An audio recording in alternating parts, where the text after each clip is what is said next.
vous arrive maintenant de mettre de l'argent dans les films, d'engager votre propre responsabilité. Vous ne vous contentez pas simplement d'être une grande vedette de cinéma, vous avez décidé de faire de la production.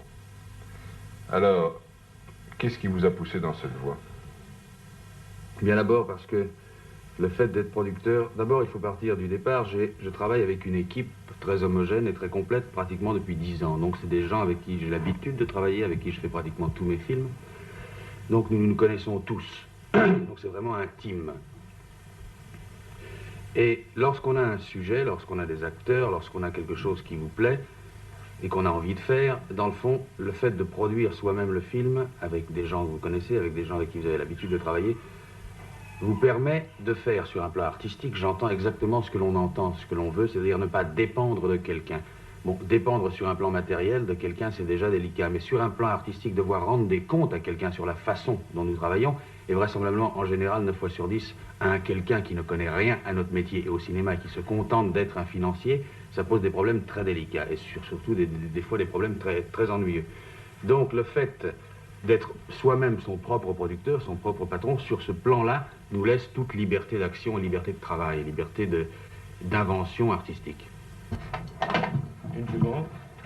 Zoals hij voor ons zat, in zijn kantoor te Parijs, wil zakenman Delon zich opvallend rustiger voordoen dan de man Delon, de acteur Delon.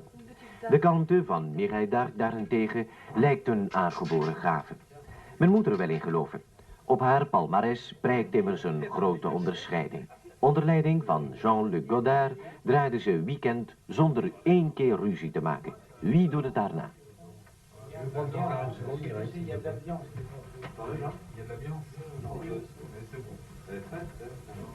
Je sais pas, t'es dans ces zones-là. C'est toi que je reconnais. Un peu moins à droite peut-être, non? C'est ça, là? Ouais, c'est ça, oui. Un peu moins à droite, un peu moins comme ça. In de hotelkamer te Brugge houdt de actrice zich gewillig ter beschikking van de technici. De belichting wordt op haar snoetje geregeld. Meestal laten sterren zich vervangen voor dit onaangename werk. Het hoofd een beetje zus, een beetje zo. Ze laten zich allemaal welgevallen.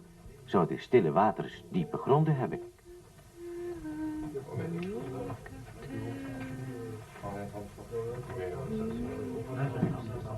Beiden spelen een hoofdrol.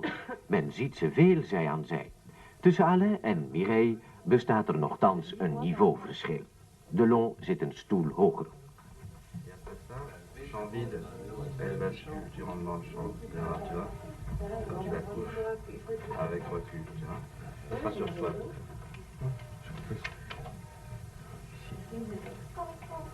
Tu passes là? Moi j'aime bien que ça se termine sur quelque chose d'assez...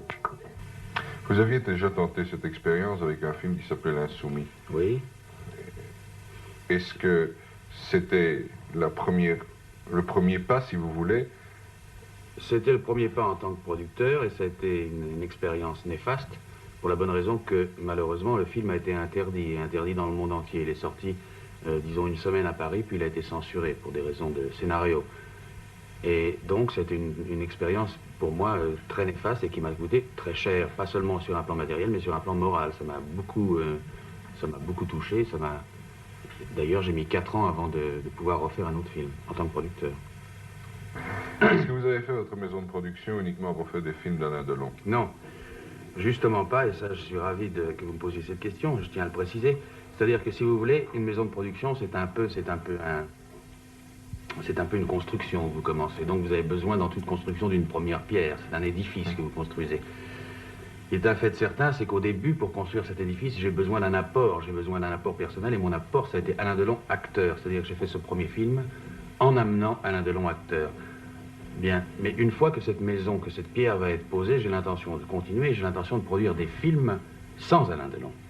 Et ça, c'est mon plus cher désir, mon plus vif désir, de faire des films avec, prenons Belmondo par exemple, Gabin ou Jacques Brel, avec des acteurs, sans moi, uniquement Alain Delon, producteur. On fait une répétition, Bernard. Oui, monsieur, oui. On se reprend à la pierre. Ça tournait? Geen zorg, Alain. We verklappen niet altijd alles. Zedig hebben we de woorden weggesneden die gij hebt uitgesproken terwijl onze camera ongezien draaide. Beelden spreken immers zoveel beter en zoveel duidelijker taal.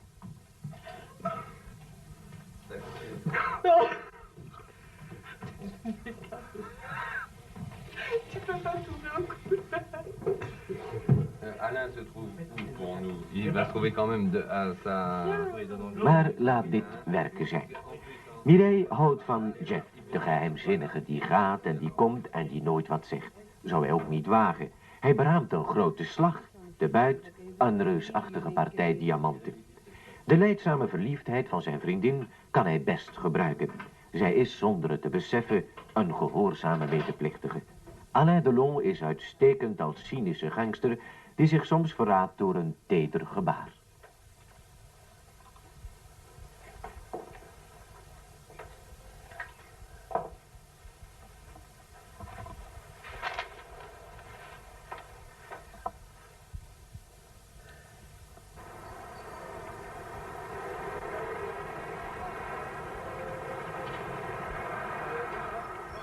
U heeft goed gezien, dit is Antwerpen. Een groot deel van de film speelt in België, meer bepaald in de diamantmetropool. Jeff heeft de buit op zak. Hij weet dat hij achtervolgd wordt. Indien Mireille niet op de afspraak is, dan wordt hij geklist. Een algemeen schema volstaat om deze sequenties te draaien. Geen ander decor dan de straat. Geen ander licht dan het daglicht. De enige figuranten zijn de toevallige voorbijgangers.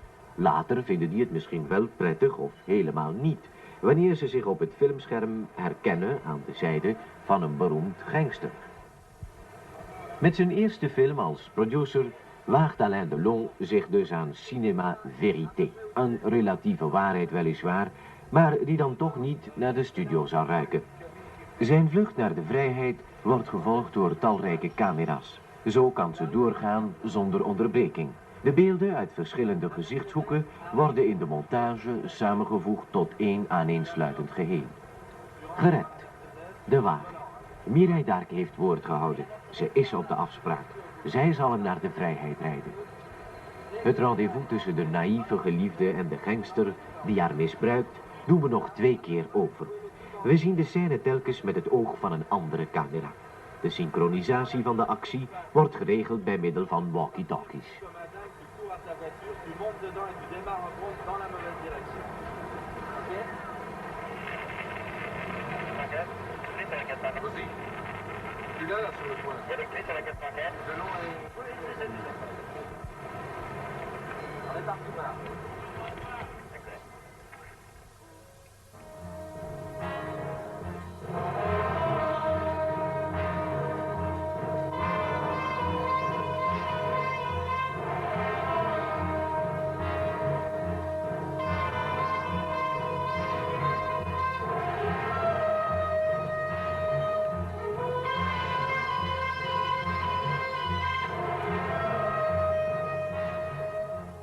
Alain Delon als producer speelt nu met zijn eigen geld.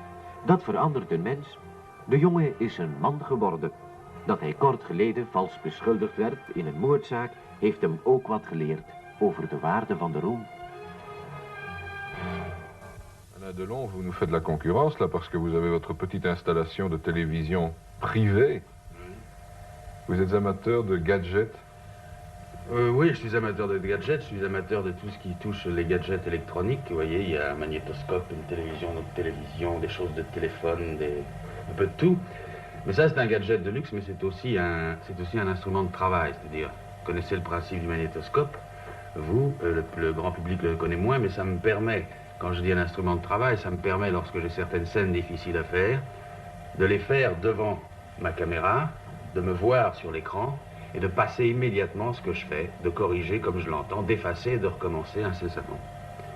Donc ça, c'est très important pour une scène spécialement difficile ou quelque chose qu'on veut voir. Parce que vous savez, quand vous tournez au cinéma, vous ne voyez que le lendemain ce que vous faites. J'allais précisément vous demander, est-ce qu'il vous arrive de transporter cette petite caméra, que nous allons d'ailleurs arrêter parce qu'elle fait un petit peu de bruit. Voilà, c'est parti. C'est parti. Est-ce qu'il vous arrive de transporter ce matériel sur le plateau pour avoir des résultats instantanés? Exactement, oui, parce que d'abord c'est très pratique, c'est une valise, un poste de télévision et une caméra sur pied, c'est très simple.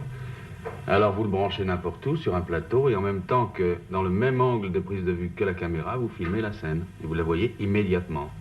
Ça a un avantage, ça a aussi un désavantage, c'est lorsque l'on voit une scène sur cet écran, sur ce petit écran dans l'instant qui suit, le désavantage est qu'on a toujours envie de la recommencer. On dit, ah mais on va essayer de faire mieux, mieux, mieux, et il se peut de ce fait la faire 30 fois, qu'on la fasse 30 fois. Ça c'est le désavantage. Il faut savoir dire très bien, arrêtons-nous là. Il y a un revers à la célébrité.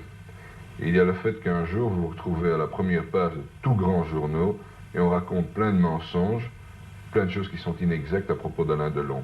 Alors, comme je sais qu'Alain Delon est une personne sensible, comment réagit-il? Je ne sais pas exactement à quelle intrigue ou quel fait d'actualité vous faites allusion, ou plutôt je le sais. Oui.